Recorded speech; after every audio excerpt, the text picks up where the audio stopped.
has like this weird delay too. We go pray to the Ah, Instagram so God, like, let yeah, us here. so pretty much on the other platform, it's gonna be like a 20-second delay, but we're live. Hopefully everybody can hear both of us. We need Instagram to stop changing rules. Like IG, we need you to stop changing rules. Before, you could go live with no matter how many followers you have. So now we're saying like, oh, you can only do it with 1,000. Like, what are you, TikTok? Are you TikTok? TikTok's like that. Like certain things you can't actually do until you hit like 1,000 or 10,000 followers. Like, look, Mhm. we don't I have wonder time who for created the hidden infrastructure of that algorithm. that. Oh boy. We're gonna get into a whole nother conversation with that. Okay, so we're live. I think we wanted to do this really just to talk more about like the Future Ready Fridays, right? Talk more about like what exactly it is that we're going to be doing, what it is that we're going to be sharing, etc. So, um, yeah, welcome to this little powwow. I guess we can call it a powwow, little powwow. And for me, I'm excited for. Okay, so maybe I should step back, talk a little bit about like why I'm even doing like Future Ready Fridays. What's the importance of that, right? Okay, so first off, if you follow me, you know I started like TechTrap maybe like 2 years ago. And it was really with the goal of like diversifying emerging technology and also emerging industries. Just because I know for a fact, even for my peers, it's a lot of us who are very, very complacent in the spaces that we're in. And what we like to do is wait until things start to impact our lives directly before we start to take it seriously. And I think artificial intelligence was a prime example of that. Blockchain was too, but there's so many other ones that people don't know about. So that platform exists not just to educate about those things, but also push more of us to explore careers in those areas and not be like oversaturated or super packed in roles that now could be affected by artificial intelligence and AI. So I'm like, all right, cool. So how are we gonna do that? Well, the format that I chose is Future Ready Fridays. So Future Ready Fridays, we pick a topic. The one that we have coming up this Friday is about obviously artificial intelligence, right? We pick a topic, we talk about opportunities in those spaces. And that is why Sharon is so important to these calls because she is doing more than I can do. I can only talk to you about the tech side. Don't ask me. I get a lot of people trying to ask me like, "Oh my God, what should I do?" I don't know. Ask Sharon. Ask Sharon. So she'll be in those calls with us.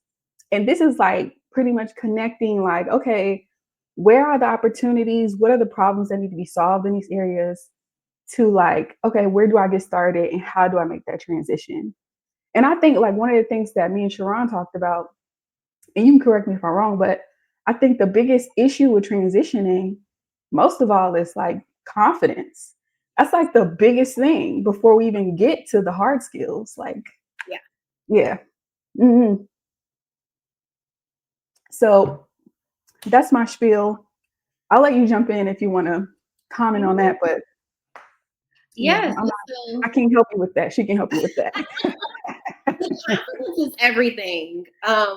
I just want to introduce myself. My name is Yeah. Sharon Way. I am a professional coach, and I am a career strategist with TechTrap Global, and I'm super, super excited about the ecosystem that we are building because I have been in the tech for almost 5 years, and I have been helping technologists like yourself that are listening in transition and maintain careers in tech since then. And a lot of what I focus on from a coaching perspective is helping people to have confidence through transition. And you'd be surprised, a lot of the questions that I get asked, right? Like, well, how do I show up on an interview? How do I learn how to do this new coding technology. How do I sound confident? How do I use my past experience?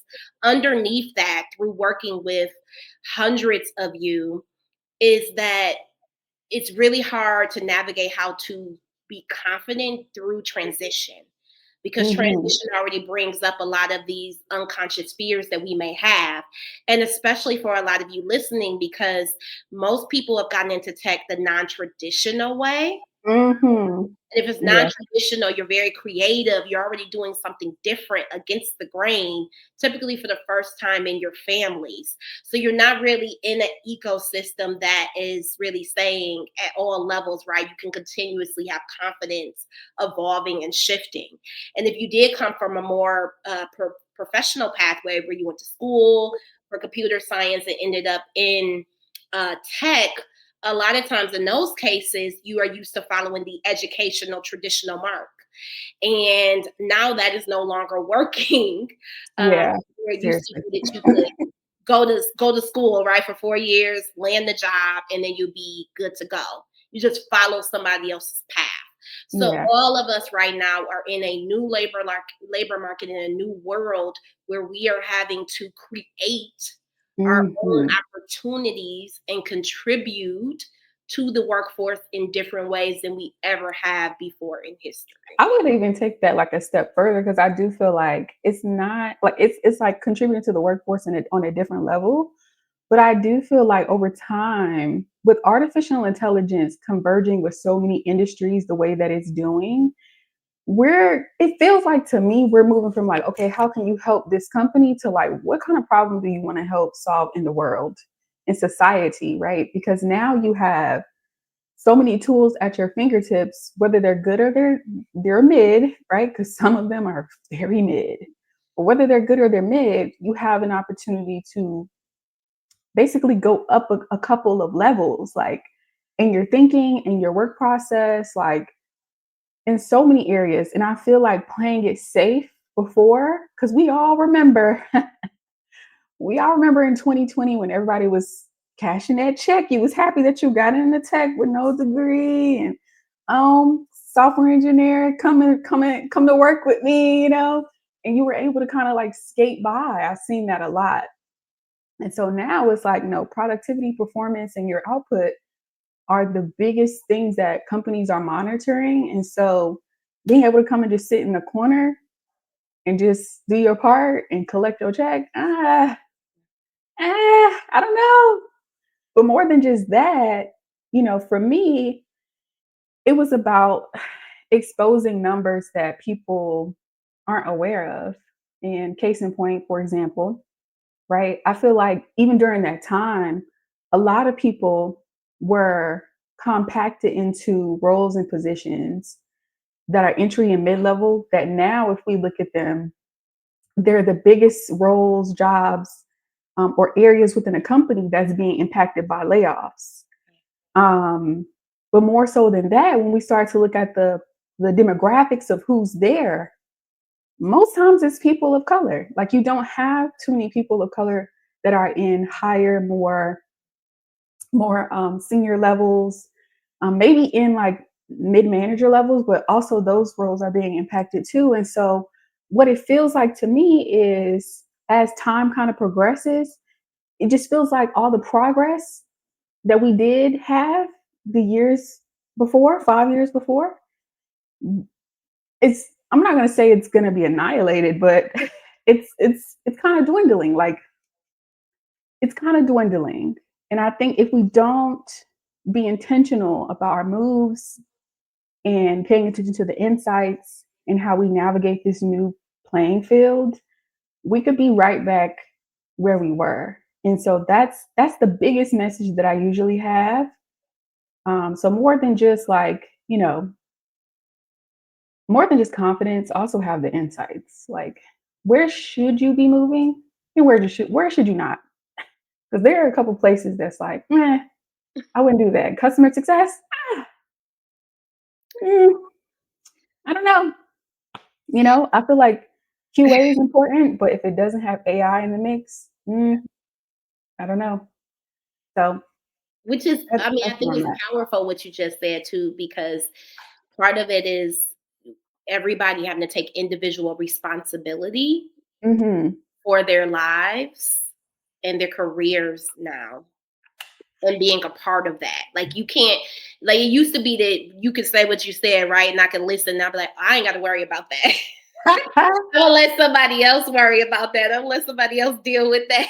Mhm. I'm just gonna, collect my check and keep it moving. Keep moving. But in our world, I don't think, I don't know about you, but I don't think it's possible to not uh, take some responsibility and be a part of that at Yeah. this point. Yeah, at this point for sure.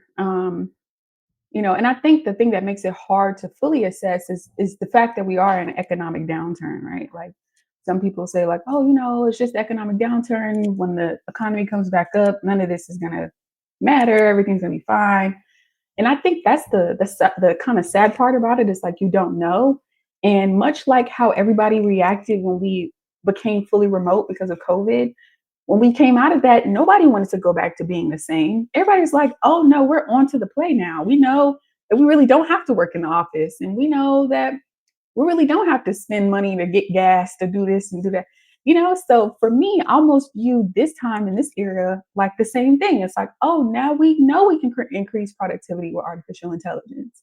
And we know we don't have to pay you that much money to like, get these things done or do X, Y, and Z. So yeah, I think we are, going to have to be responsible and know we probably can't ignore it. And, it's a paradigm shift. It's a paradigm shift. And so for me, it's like, how do I want to show up and be at the forefront of at least giving the insights that I find and creating a space and opportunity for people to learn more about other areas other than artificial intelligence that are changing the way that we do things. So AI is only the start, you Yeah. know?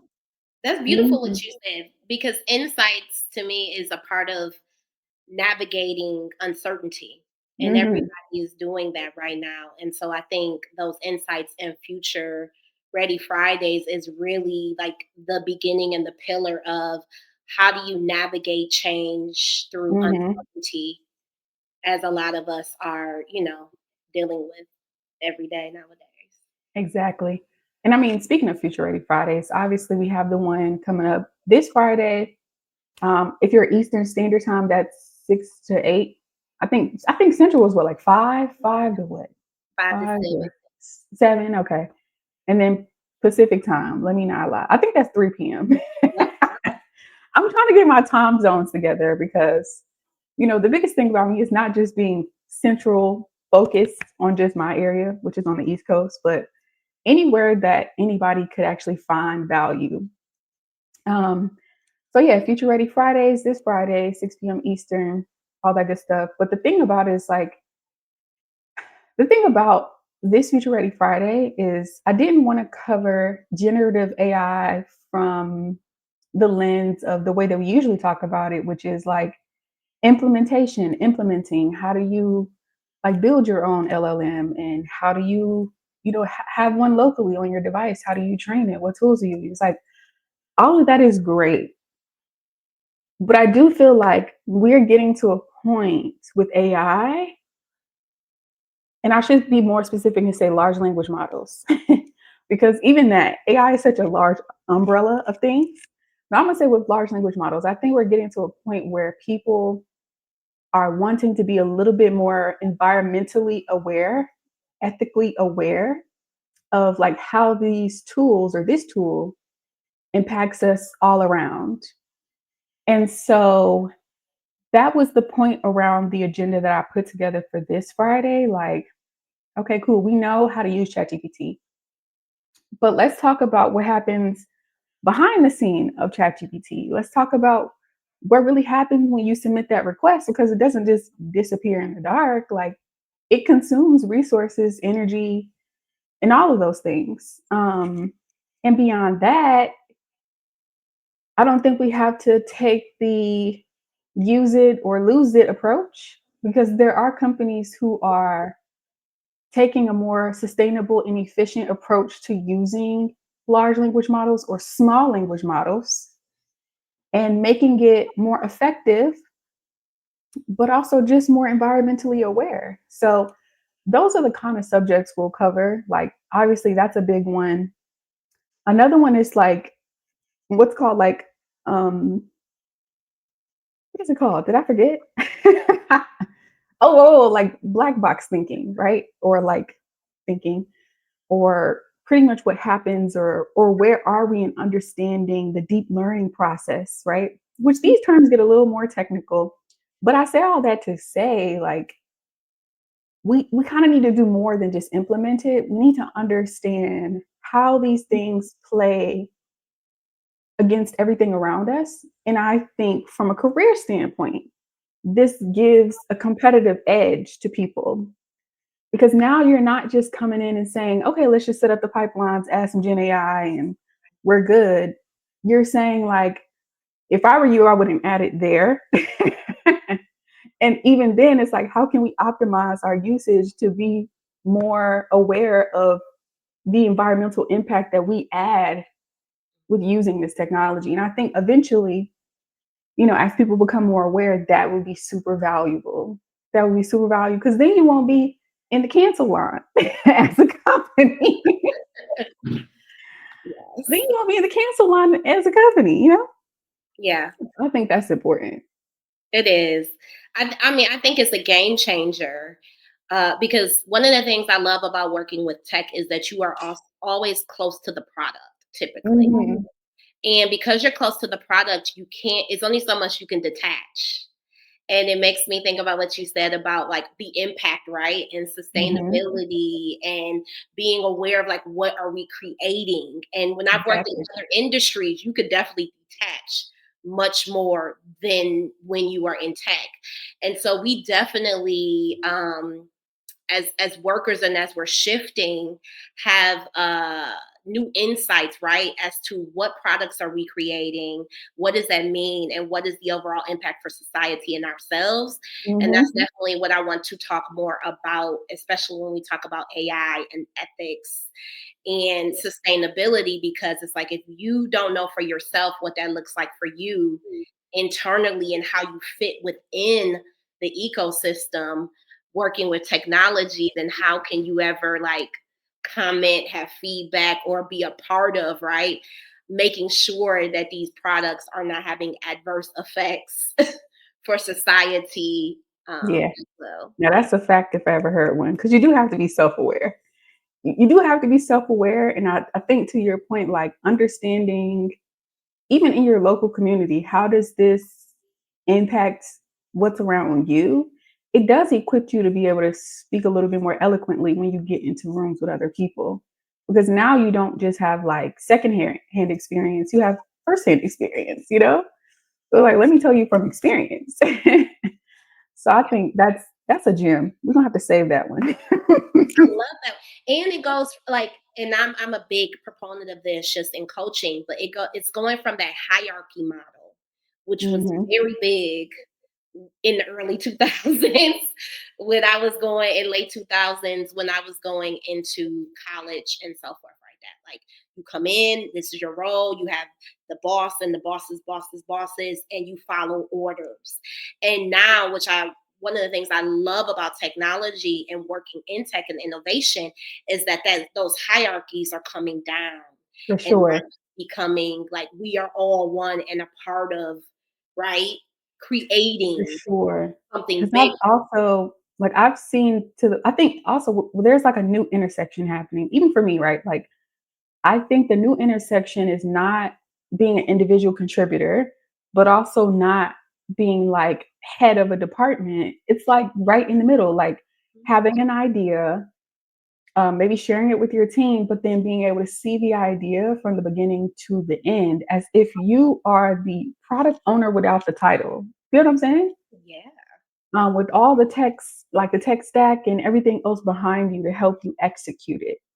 Um, so yeah, the structure is changing a lot. And if it's not apparent now, in the next maybe 2 to 3 years, it will be apparent later for sure. Like yeah, and I feel like big tech is probably going to take the lead on that.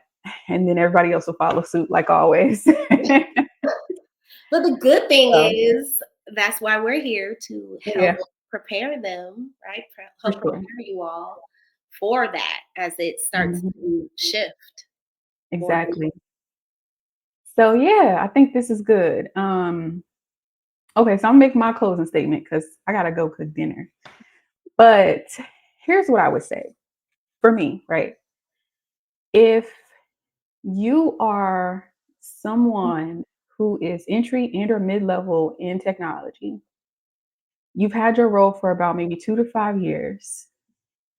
Maybe you've had that role with no side of growth. You haven't had much time to invest in yourself around artificial intelligence or emerging technology like Web3 or blockchain or anything like that. Um, and much of what you've been doing is more so being stuck to a desk, and or you're a part of the group that is just trying to figure out, like, how do I navigate this plane and what do I do next? Everything about what you're experiencing is exactly why I created this platform. Not just from observation, but also from experience. Because even for me, it's like like you were saying earlier, like I went the non-traditional route, mostly because mathematically, mostly because mathematically, it didn't really make sense for me to put myself in a negative net worth if I couldn't figure out what the upside looked like. So that's why I took that route. But also, I wanted to keep my whole paycheck and not pay, you know, Uncle Sam his cut from going to school. So yeah, I took that route as well. But at each step, the biggest thing I've always done was pay attention to where the market is going, pay attention to where the dollars are going, understand and break down the insights. Especially as a Black woman, it's like, where are we and where are we not? What spaces or fields are dominating? And really just molding my next step in or choice around that, which is why I moved from being a software engineer into being a machine learning engineer because I seen that coming. So now for me, it's like, how can I push a lot of us to see that coming? And also to not leave no money on the table because quiet as it's kept, those salaries look different, baby. Those salaries look different. So even if you're not like me and you didn't just move into tech because you love technology, you wanted to have impact on the world and society, if it's just about the money for you, I'm telling you, emerging technology cut big checks, babes. So we have to move for sure.